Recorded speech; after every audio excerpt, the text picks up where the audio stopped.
Hi, everyone. Welcome back to the Brydge Club podcast. This is your host, Ruffin, and today I'm chatting with Alex Taylor, co-founder and co-CEO of Perelel, the first and only OB-GYN-founded women's vitamin brand offering targeted nutrition for each unique stage of a woman's hormonal journey, from fertility, pregnancy, postpartum, perimenopause, and beyond. Alex and the Perelel team have sold over 48 million capsules just in the last 12 months and have raised over $12 million in VC funding from investors like Willow Growth. Prior to Perelel, Alex, a Forbes 30 Under 30 recipient, built an impressive career building brands with companies like Vogue, L'Oreal, Google, Who What Wear, and more. So excited to share this episode, so let's dive right in. So prior to Perelel, you built some really impressive brands and worked with some really impressive companies like Vogue, Google, and Free People. Can you share just a little bit about your career prior to co-founding Perelel? I often joke that I started my career off at the depths of the Vogue fashion closet and worked my way up. And then the economy crashed and it was 2008-ish. And my hours were pulled back and I wanted a full-time job. I was back living in LA and I connected with a startup that was essentially creating kind of editorial / commerce entities around personalities. So think of like the Goop model. And I ended up being a part of that startup and scaling all of their different websites and entities. We were then acquired, which I think is really what gave me some of the entrepreneurial bug, because I saw, wow, this is possible, understanding a little bit more about the inner workings of a business at that stage. And I loved it. And I loved that I could learn everything. I could walk over to the product team and understand how to build, a website. I understood how to optimize things. I learned about SEO. It was the Wild West. And also during that time, social media was new. Twitter had just launched. Actually, Twitter hadn't even launched around this time. I think it launched in my later years there. But at any rate, it was a ripe ground for testing out how does a brand or personality connect and also drive engagement through social as a gateway. And so it was a really wonderful experience. I then worked with L'Oreal to launch their first ever content marketing site called makeup.com, which is still around today, over 10 years later, which is pretty wild. Yep. I remember spending a whole weekend locked away in my room, dreaming up what it could be and all the franchises. And I pitched it to the CMO of L'Oreal Americas, which was wild. I was so young at the time. And I guess you're just also maybe a little bit more fearless in those years. So I ended up doing that. And while I was running makeup.com, I was recruited by Google. And at the time, it was really interesting. I felt like such an outsider, and Google was really bullish on building more relationships and alliances in the fashion and beauty category. And given my background, I really had a lot of wonderful connections and understood that space. Had some ideas of products that we could build at Google to further engage that community. So I went to Google. The only fashion girl there. But it was a wonderful experience. I worked on the global marketing team and we launched some incredible products, but the one I'm most proud of, which candidly was probably a product that was a little before its time because now it's very popular. But again, this was many years ago, was Google Shoppable Hangouts on Air. So essentially it was a live video shopping experience. We launched it with the CFDA, Rag & Bone, DVF, Rachel Zoe. It was so fun and it was exciting. But during my time at Google, I always felt a little uncomfortable. And I think it's important to feel uncomfortable because that's where you grow. And if you're not uncomfortable, then maybe you're not doing it right. That's been my personal philosophy at least. And I realized I wanted to be closer to the consumer again. Working for a platform is really different. And I get my kicks from being really close to the consumer, getting that feedback. And so I started to look around and think about, what do I want to do? I love storytelling. I've always, been very passionate about editorial work. And so I connected with the founders of Who What Wear. And I joined that organization when it was a daily newsletter, just one simple story and one newsletter send every day. And I came in and I wondered, first of all, why are you running this business like a print media organization? Why aren't you scaling your output? I thought back to everything that I had learned in my Wild West startup days. with the other company that I had been with.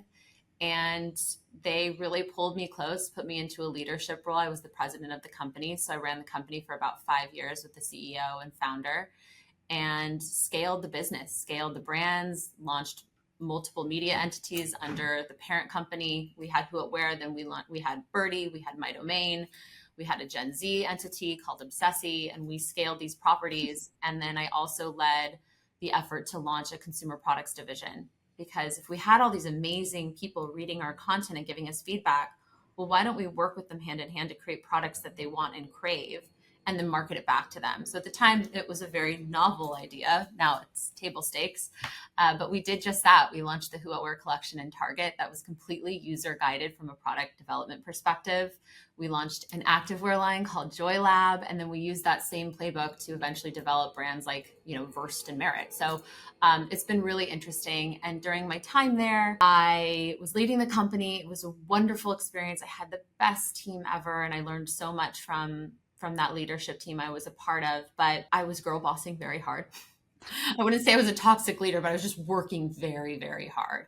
And everything that I did was just pulsing my cortisol. I'd wake up at 5:30 and go to Soul Cycle and go straight to work, and just the whole thing, rinse and repeat every day. I wasn't taking care of myself. I wasn't mothering myself. And I started to feel really crappy. And of course, while I was being honored on the Forbes 30 under 30 list in overseas, I broke out in shingles.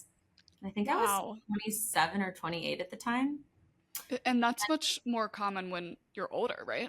Yes. Very unusual for someone at my age Yeah. at the time to be covered in shingles. And so that, in addition to all the other strange symptoms I was feeling, it's like, something's not right. I'm not me suddenly. What's wrong with me? And so that set me off on a journey for over 9 months, 9 different doctors. And I finally got a diagnosis that I had developed an autoimmune disease. And it was something that I gave myself from extreme stress. And at the time, I was starting to think about trying to start a family. And it was proving very difficult, because that would therein influence my fertility. And my eyes became wide open to, wow, I live in this body, and yet I know nothing about it. Also, why don't doctors know about it? Why did it take so long to get a diagnosis? Also, for people to take my pain and my experience seriously, I was not in a good place. And so it really opened up my eyes to how wildly complicated our bodies are, but how shamefully under-researched they are. Women of childbearing potential were omitted from clinical trials starting in the late 1970s. And it was only of course, there were some changes that were made in the late 1990s to better represent women in trials, but that didn't improve. And even as recently as 2016, the NIH only introduced just then sex as a biological variable, acknowledging that there are differences in the way that diseases and issues manifest in a woman's body versus men, even the dosing needs. And it just made my brain spin. I couldn't get over it. And so, through this experience, it was something that obviously really shaped me. And meanwhile, at work, I realized, gosh, I want to do more in the health and wellness category. And I was recruited by Urban, which owns Free People, Anthropology, all those brands, to come and launch and run their health, wellness, beauty, and activewear division, specifically focusing more on Free People movement. I thought, wow, what a cool experience. So I had finally gotten pregnant. I was 7 months pregnant when I took that job, and I would work bi-coastally between LA and Philadelphia. And I did that for a while, and I learned so much, and I got to work for the smartest woman I've ever worked for, Sheila Harrington. Shout out. She is brilliant. She's now the CEO of all of Urban. And she really pulled me under her wing, and I, let her know retail's new to me. I don't know much about this, but I know how to build brands that people love and crave. I know how to get people to engage and believe. And so she really helped sharpen my retail acumen and some other business skills. And so I was there as the managing director of those various pieces of the business. And then I had my son and was continuing to live bi-coastally. And I woke up one day and I wondered, wait, why am I doing this to myself? I've built so many brands for everyone else. I feel failed by, my experience as it relates to my autoimmune, finding support. I was piecing together this crazy vitamin routine. And I just had to wonder, if there's one person that I really trust to bet on, it's myself. And I knew in that moment I had to start my own company and I needed to figure out what it was. And so I started putting some ideas on paper and networking. And a friend of mine had heard me lamenting to her about the state of health and the lack of support for new moms and confusion and how we need better resources. And she said, you need to talk to my friend. So she set me up on a blind date with another woman who was kind of circling the same drain as me and very complementary skills. You know, I'm a brand builder, I'm a storyteller. This woman has, you know, she was a math major, she went to Harvard Business School, completely different background. So we go on a blind date and at Erewhon, it's very funny, very LA. And we started talking about what could we do together to solve this problem. There was a dearth of information. We felt confused, and we really keyed in on the prenatal vitamin category and women's health category as a whole, as there is an opportunity to reinvent this space. And so this woman that I would meet with weekly just to blue sky brainstorm would become one of the most important people of my life, which is my co-founder, Tori. And we eventually landed on this idea of, can we create targeted vitamin routines that fluctuate with our hormonal changes? When your hormones change, you need to support yourself differently with different nutritional support. And so we looked at each other and we thought, wow, this is really a neat idea, but we're not doctors. Just kidding. What are we doing here? We have no agency here. But then we decided, well, why don't we talk to some doctors? Why don't we talk to the best practitioners in the country and understand, like, why are all the options in the market so one size fits all? So that's just what we did. And everyone we talked to, their eyes lit up and said, you got to do this. And that was wonderful to hear, but also very frightening because we looked at each other, we're starting a vitamin company. So because of that, fact that we had, you know, the brand side and marketing and the whole pieces relates to kind of business and financial acumen covered between my co-founder and I, we pulled in Dr. Biotti, who's an OB-GYN, along with 10 other various interdisciplinary physicians, ranging from, you know, actively publishing maternal fetal medicine doctors, reproductive endocrinologists. We even integrated a functional medicine doctor, naturopathic, a doula, because we wanted to create a whole team of doctors that was representative of how women today are seeking support. You know, we see an OB, but we might also see an acupuncturist or want to integrate modalities from Chinese medicine. And we thought, is there a world where all these people can get on a Zoom and agree on a complete routine, not just a vitamin, but a complete routine based on the hormonal life stage of a consumer? And that's what we did. And so we launched the business in September 2020. Against all odds. We were not able to raise capital because 2020.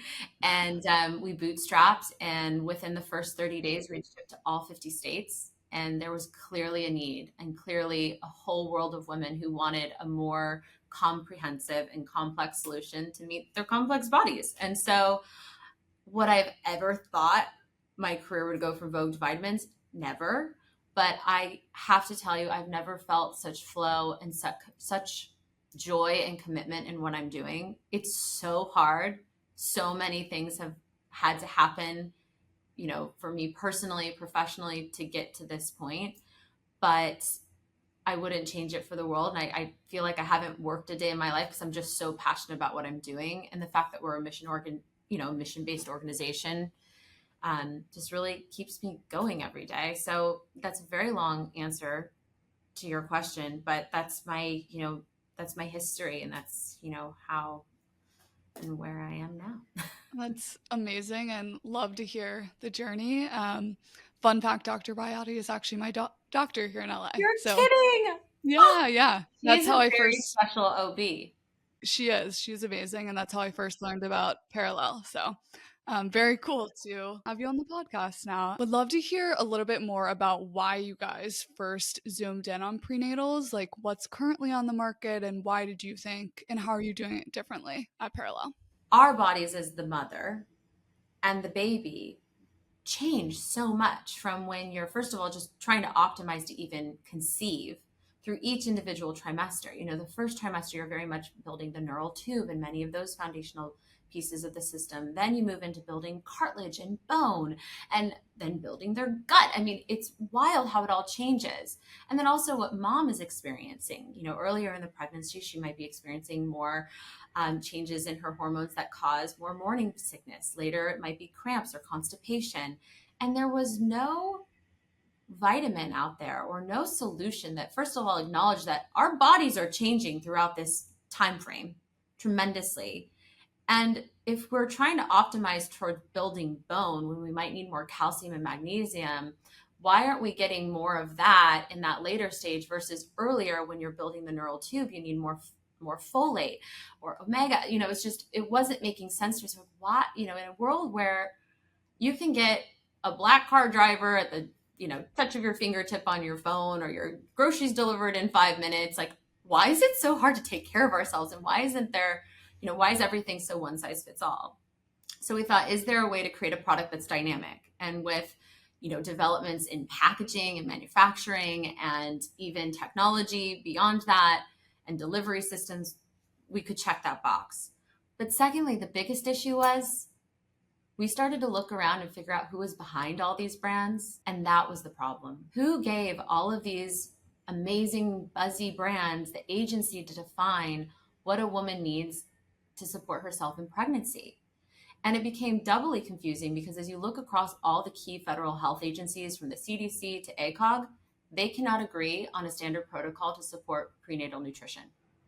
All the dosing is different, the blend of nutrients that you need. And we thought, first of all, why can't people agree? A big piece of it is there's a gap in research. And I won't go down that rabbit hole, but there are a lot of issues there. And so we thought, okay, if, first of all, we don't know which supplement to trust.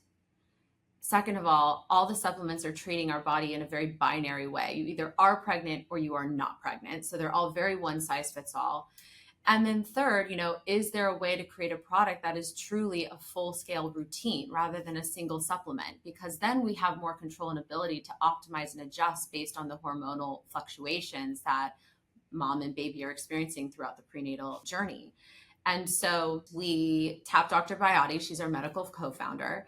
And then we pulled on this team of additional doctors. And together, they not only do all of the formulation, but they bring forth all of their clinical work and experience as well. And that's a big difference. You want a product that is made by a physician who's working with patients day in, day out. They see the implications of someone taking way too much B12. They see the issue with taking too much biotin. It throws off lab results, which is why we don't put biotin in our prenatal at all. Like, there's little nuance that we were able to take from the fact that all of these practitioners are working with real women every day. And so beyond the body of, double-blind clinicals and research that goes behind every single ingredient, they also pressure test it based on their clinical experience. And that was the lightning rod for us. We said, wow, oh my gosh, we can really create our own self-governing body to agree on what should the protocol be based on the latest research. And so we did just that. So that's really the biggest thing that has let us stand apart. And then truly the fact that it's a complete routine. Most women source a multivitamin, which is essentially a glorified prenatal vitamin. Then they'll supplement with an omega, or they might be taking something for their nausea. And the problem with that is, we as consumers have to play doctor, and we're piecing it together ourselves. So that can result in overdosing and underdosing of nutrients. There's a reason why young people are experiencing more liver toxicity today. It's because we're walking down the vitamin aisle, putting everything in our basket and filling our bodies up with things that we don't need. And that, too much of something isn't great, and then too little of something isn't great. And so, that was a big piece of the puzzle for us as well. For consumers, it can be very confusing trying to understand which is the right prenatal on the market. And I think it's so important to think about who is behind the brands. Is this just a marketing play, or are there real doctors behind this? Yes. And I think one thing that I don't think is talked about enough. Can you talk about the regulation in this industry? Yes. I was hoping you would ask about that because we have a problem in America as it relates to consumer safety and products. And I really applaud brands, even in other categories like Beauty Counter, that have really forced the hand at the federal level to, imbue more protections for consumers. I'm sure you're aware of this huge Kellogg's controversy right now with the terrible ingredients that they put in their products, as well as many other CPG brands. And a lot of brands do it because it's cheaper. It's good for their bottom line. It creates addictive behavior. It's good for profits. At the end of the day, my co-founder and I, we're two moms that wanted to create a product that makes people healthier and optimize their health outcomes. So why would we ever create a product that is at odds with that? And so the FDA can, monitor your claims and you have to file them, but they're not really holding power over what you put in your products or the provenance of your products or the efficacy. And that's the wild part. And so again, we have this self-governing body of doctors and practitioners, all of whom have taken a Hippocratic oath, which therein applies to the formulation of our products, to ensure that we are only creating things that are going to support their health and their quality of life. And so for us, I think what the power was coming in, my co-founder as complete outsiders to the vitamin and supplement industry, is we had to, first of all, learn about all the standard practices. And then we questioned everything. Why are you doing it this way? Why are you using folic acid? Why aren't you triple testing every single batch? I don't know if you know this, but most companies in our category, I would go so far as to say almost all of them, participate in a practice called lot skipping or skip lotting. And essentially what it is it's where a brand can, or a company can only test selected batches of their product, not every single batch. Wow, And that's so they scary. can claim third-party testing and still lot skip. So maybe only every 5 batches they're testing. Think about how much exposure for risk that opens up for your end consumer. Hi, this is why we have recalls. When my co-founder and I found out about this practice of skip lotting, our jaws dropped to the ground. We thought, why would you ever open yourself up in this way? Why?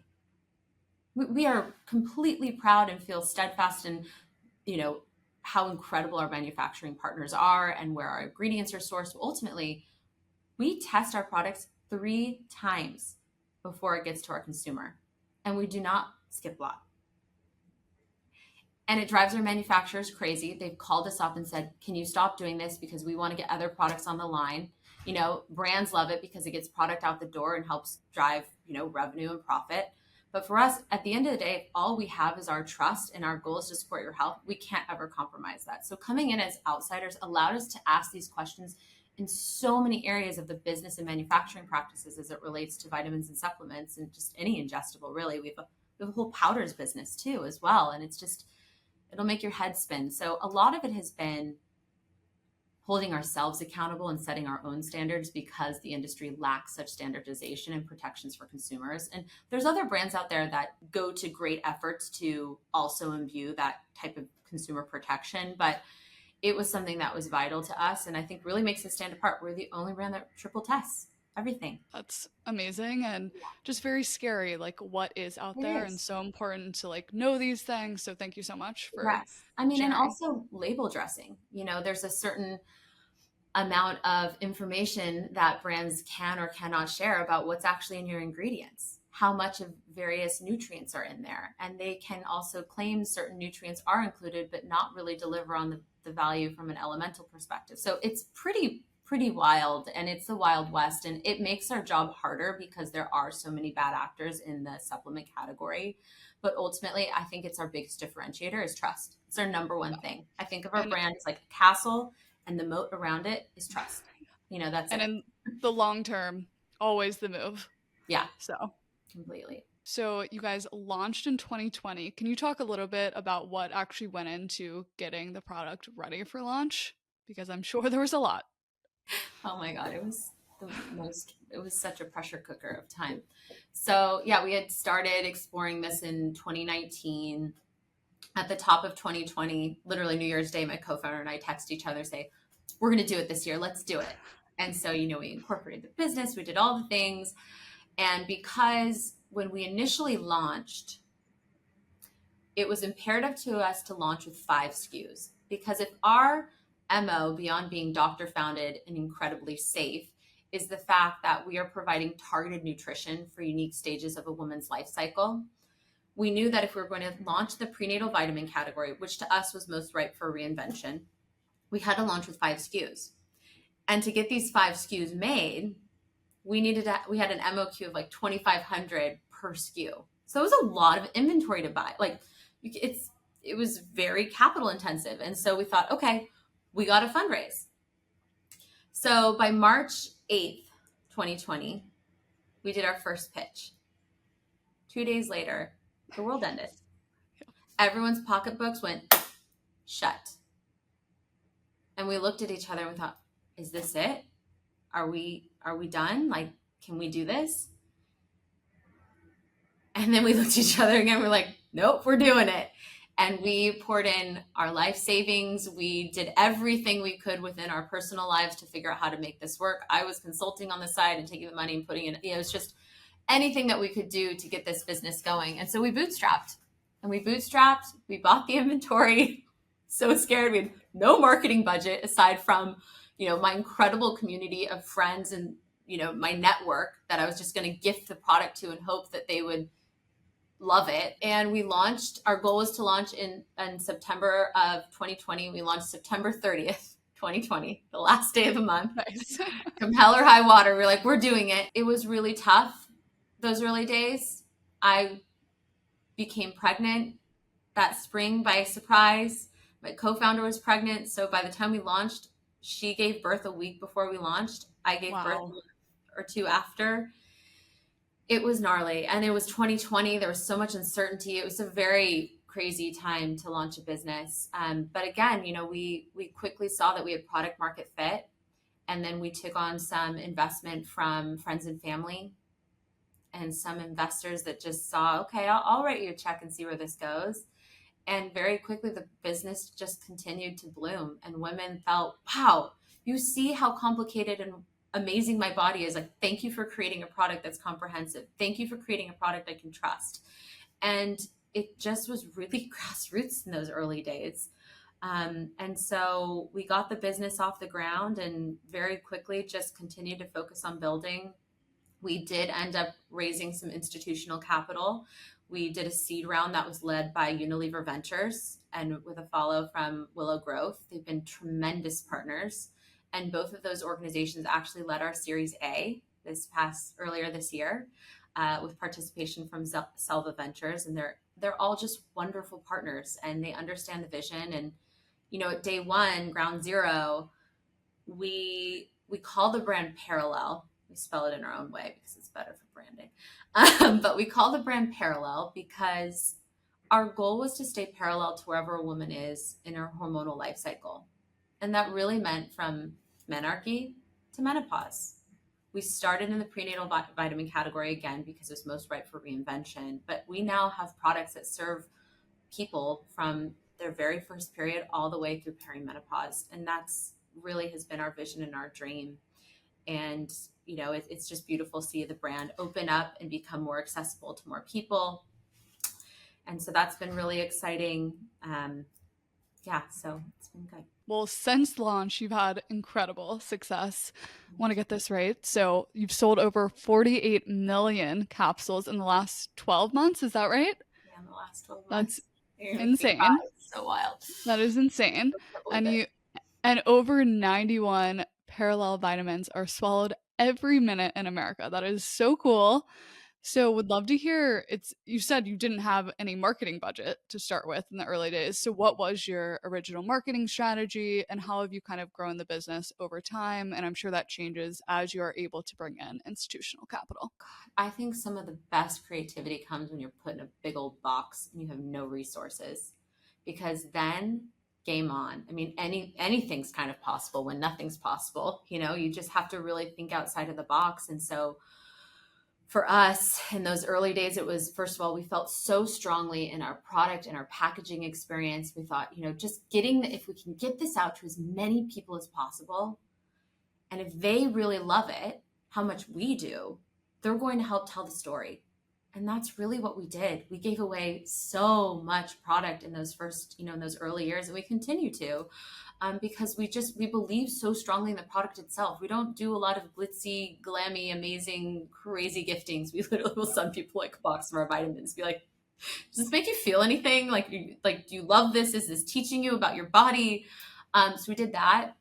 The other thing we did through those early years, and we continue to do, is I had to really think about what can only I do and what is unique that I bring to Perelel that no other brand is doing. And not only was it just the brand strategy and the identity that we developed and what Perelel is and what Perelel stands for, I'll talk about our mission later, but for us, it was also about education. Going back to those early days, my co-founder and I felt failed by what was there. It was not only failed by not seeing products on the shelves that represented our experiences and our stages, but also there was a dearth of credible information.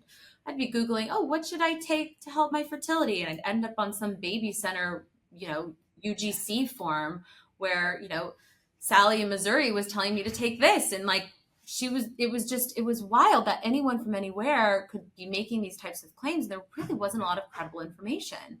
And so because I'm an editor and I very much value the importance of journalism and integrity and, sharing information from the experts that know best, we looked to that panel of doctors that we onboarded in the early days and we said, hey, can you be the voice of all of our content and our resources? Can you tap into your network of medical researchers and physicians to augment your knowledge base so we can give helpful information to our community? And so to build the brand, we focused on where can our center of excellence be? Where is our consumer? And that was Instagram. And we started to develop a very robust content program that taught women about their bodies. And people really appreciated it. They started saving it. They started sharing it. They started engaging with it. And so, it was very much a very content marketing heavy focus. And it still continues to be. We really pride ourselves in our educational resources, so much so that we actually recently acquired another company that is hyper-focused on body literacy and education called Loom. They have an incredible library of information that we're now able to share with our community and just supercharge what we have. So, between just simply getting our product out there, connecting with people, we would host events. I literally would put on a jumpsuit and go walk around farmers markets handing out Perelel. It was wild. I did everything I could. I was like, I know where our woman is. I'm going to go meet her there. We're going to show up. We're going to have Dr. Biotti teach people about how their bodies are working and the rest of our advisory panel.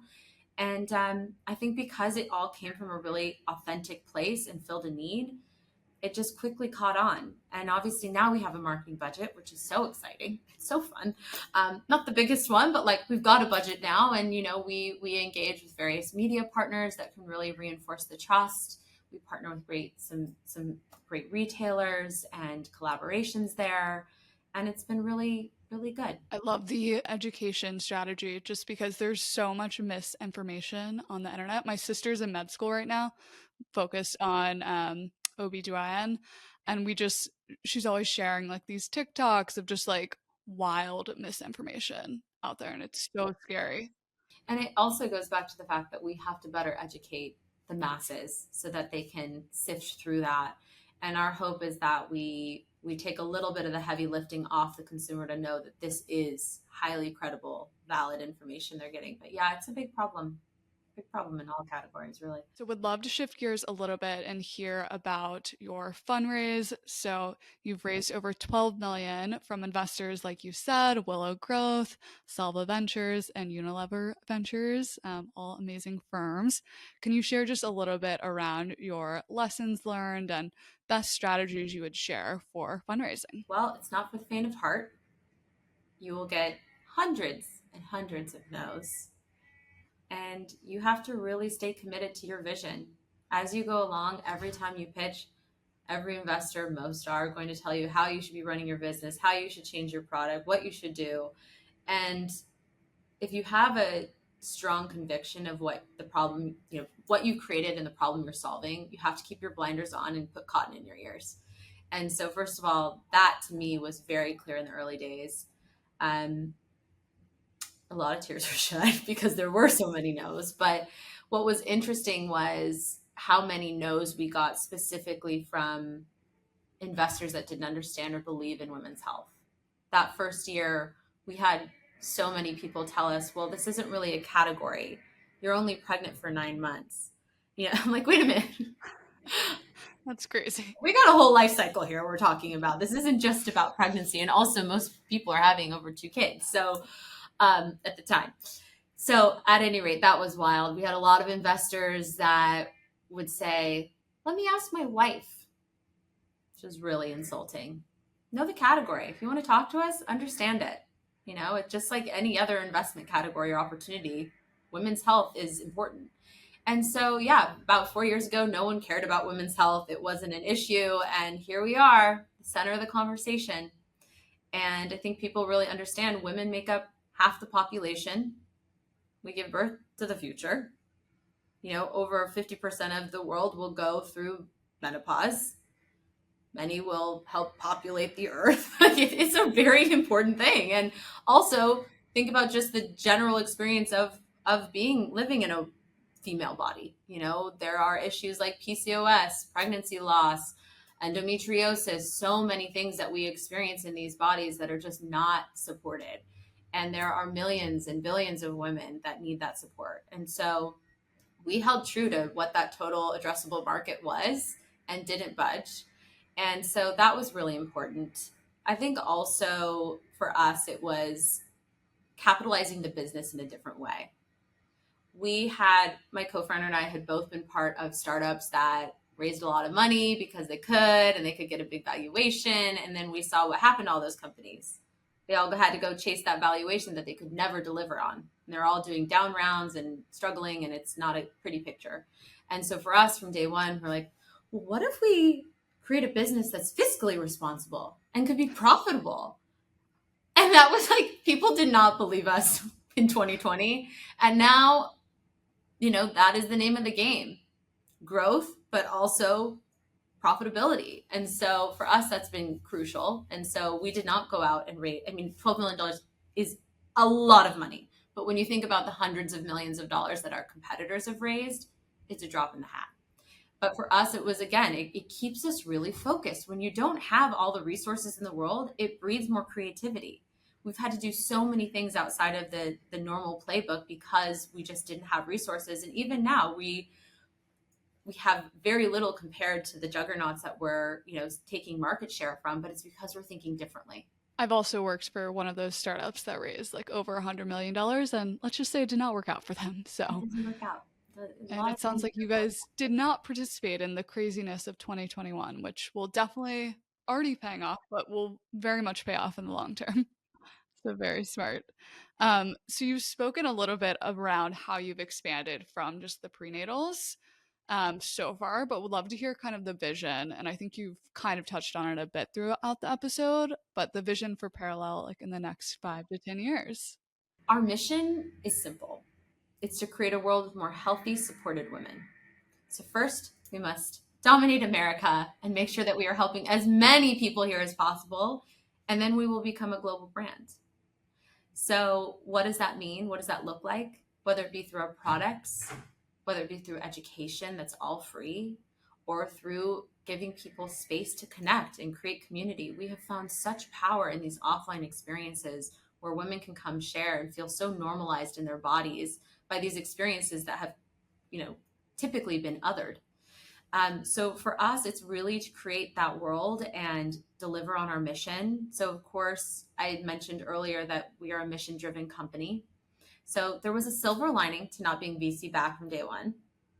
We got to make some decisions on our own terms, and some decisions that might not have been possible had we been capitalized at the VC's level from day one. And that was a give back component. I had always been really inspired by the early days of Tom's and really do good brands like that. Patagonia, to me, is the gold standard. And so my co-founder and I said, if we're going to risk everything in our lives to start this business, our marriages, our home, like all the things, we better do some good. And so we built in a give back component from day one. Sitting at the kitchen table, my brilliant co-founder putting it into our model and baking it in and thinking about how can we do this. And so we built in a 1-for-1 give back for any product related to motherhood we donate our own supply of our vitamins. Many companies actually donate crappier third-party versions of their products. We donate our own product because that just didn't feel right.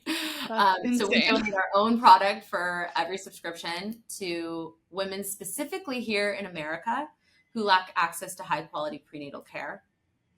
And there's a lot of incredible organizations doing work in the maternal space, but very focused outside of our own borders. And we have big old issue here. 1 in 33 babies born in the United States are born with birth defects, many of which are nutrition related, and they're preventable.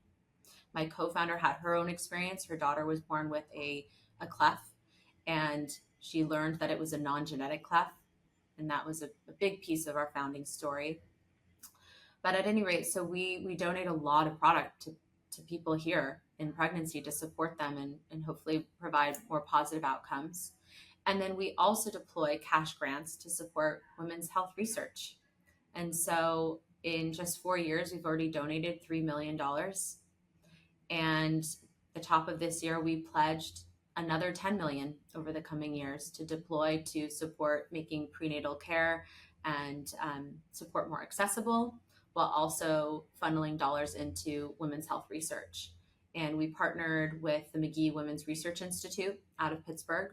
They are one of the leading institutions in the United States focusing on specifically research in women from menarche through menopause. They're doing incredible work. And so we are a big partner there. And I personally have become incredibly involved in terms of advocacy, in terms of raising our collective awareness about the women's health research gap, how we all shoulder those consequences daily, and the fact that it is a very solvable problem. We can solve this. First, we need to make people aware that that gap exists. We need to coalesce efforts in both the private and public sector to change policy. It's a nonpartisan issue. It's a humanitarian issue. Again, it's been really beautiful to see people from both sides of the aisle agree on how imperative it is that we invest in women's health research. And it's become really my center of gravity and why I do what I do every day and why we as a company do what we do. I have to show you this fun little pin we just made. It says women's health.